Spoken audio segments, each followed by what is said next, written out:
I've got a super, super weird YouTube video for you today. I'm going to be going through weird business growth tips for Christian creators. So whether you are a podcaster, a YouTuber, or anything in between, friend, today I've got these weird growth tips that you can employ into your business to help you get more leads, more conversion. So I hope you're excited. Get your notebook and pen and let's dive in.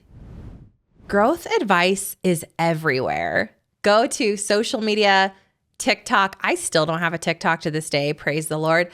But head anywhere that you might be and you're going to see business advice, especially since your phone listens to you and then targets you with specific ads of what you need. It's the weirdest thing. But some of the most effective tips can seem downright weird, especially for Christian creators who want to stay aligned with their values. These are going to be counterintuitive to what the world says that you should be doing when you're trying to grow. So I want to give you these out of the box weird tips today so that you can grow in some unique biblical ways. Tip number 1 is to embrace counterproductivity. That's right, counterproductivity. Instead of a constant hustle, I want you to focus on regular rest and a Sabbath. This is such a powerful, weird tip. Exodus 20, 8-10 says, "Remember to observe the Sabbath day by keeping it holy." Now, that was an Old Testament guideline, but I still believe that we today, the church, should really think about what a Sabbath might look like for us. Now, whether it's a traditional Sabbath and you want to take a whole Saturday or a whole Sunday and rest in the Lord, maybe you take a break from work and you're exploring with your family or on a hike. Maybe it's a couple of hours a week. Maybe you take a week off, a quarter, whatever that Sabbath might look like for you. It's critically important as a Christian content creator that you rest. When we rest, we create that gray space for God to speak. When we're constantly busy and we're getting that dopamine hit by clicking our phone and consuming and learning, which is so important, sometimes we create so much noise that we actually cannot hear the voice of the Lord, right? Be still and know the wisdom of the Lord, the voice of the Lord, the Holy Spirit's leading. It often comes in the stillness and the silence. So you must embrace counterproductivity at least sometimes.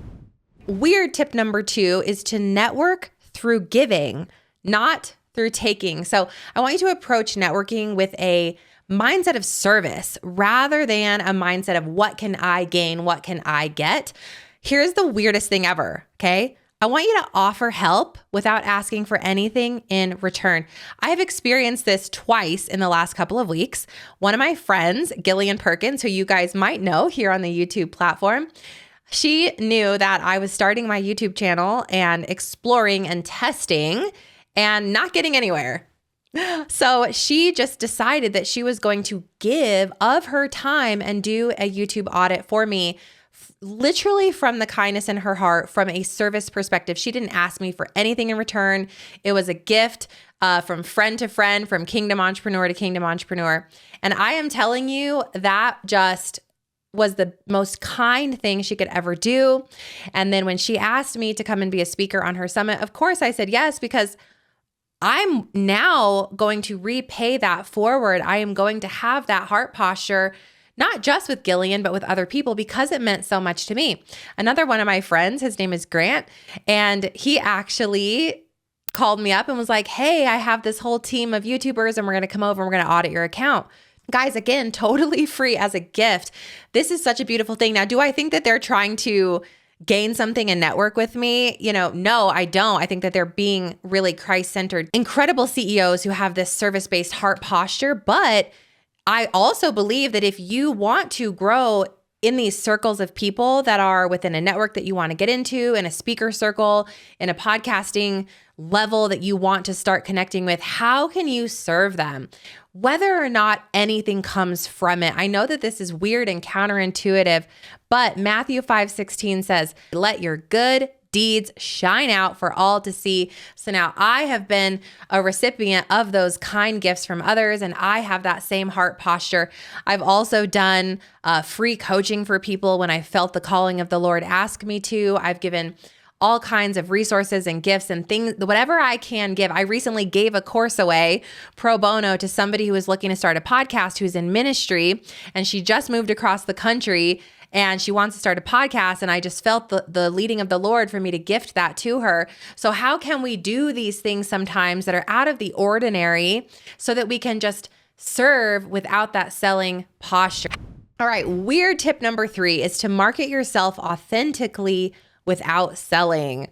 Yikes. Now, I want you to think about how you can attract people into your brand or business or content without having a sales focus. Now, do I never sell? Of course not. I do sell. I believe it's my responsibility to sell. I believe that people have been praying for the course that I offer and the group coaching program that I offer. I believe that I am a coach that God is positioning in front of people, and they need to know that I can help them build a business that is glorifying to God and profitable so that they can do good works in less time. I believe it. I sell it all the time. I'm really here for it. But I would say 75% of the time, just give, maybe more. Like I have over 760 podcast. Actually, I almost have 800 podcast episodes now over the past 6 years that give.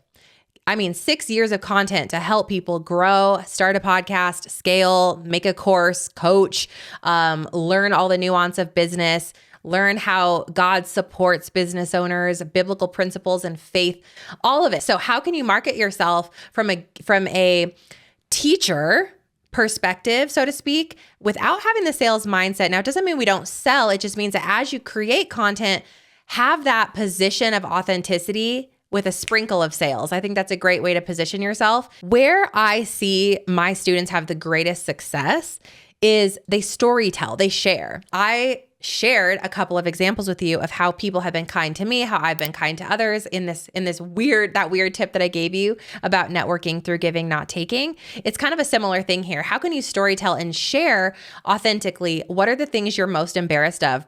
You're probably called to share that. What are the things that are hard for you? Share it. What are you walking through right now in the space that you occupy as a leader, teacher, online business owner, ministry leader, pastor, any of those things? What are some things you can share that are going to create that vulnerability connection? I think that's going to help you to really market with authenticity. Now, weird tip number 4 is to celebrate small wins as a form of worship. Psalm 107, 8-9 says, "Let them praise the Lord for his great love and for the wonderful things he has done for them." Let's treat our small milestones like big achievements and thank God publicly and privately for them. Everything we accomplish is because of God's will and our obedience to stepping out in faith, to doing things that are sometimes scary. So let's treat those small wins as a form of worship. Thank you, God. Thank you, God.